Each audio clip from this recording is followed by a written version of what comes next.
déportation. En l'enlevant 3 jours plus tard, lui, sa famille et son moine. C'est cette institution de l'identité tibétaine que la Chine a ébranlée. Depuis, nous sommes sans image, sans aucun signe tangible du Panchen Lama, comme s'il n'existait plus. La Chine nous doit des réponses. La Chine nous doit la vérité, à nous le peuple tibétain, pour qui le Panchen Lama représente une partie de que nous sommes. Des gouvernements, des ONG, l'ONU doivent continuer de faire pression sur la Chine. L'exigence de réponse est d'autant plus importante que, même si Gedun Chenkinima aurait 36 ans aujourd'hui, son enlèvement constitue une grave violation des droits de l'enfant. Lui qui était alors le plus jeune prisonnier politique du monde.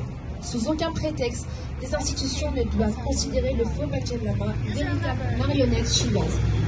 Toute honte. Le sort du Panchen Lama nous révolte, comme celui de 5000 autres prisonniers politiques tibétains, des hommes et des femmes emprisonnés pour ce qu'ils sont. Où que tu sois, quel a été ton parcours de vie, sache du reste, plus de 6 millions de Tibétains du Tibet, de ceux de la diaspora, notre Panchen Lama.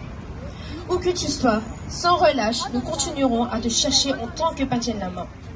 Où que tu sois, nous continuerons à demander la vérité sur ton sort, à demander justice auprès des autorités chinoises.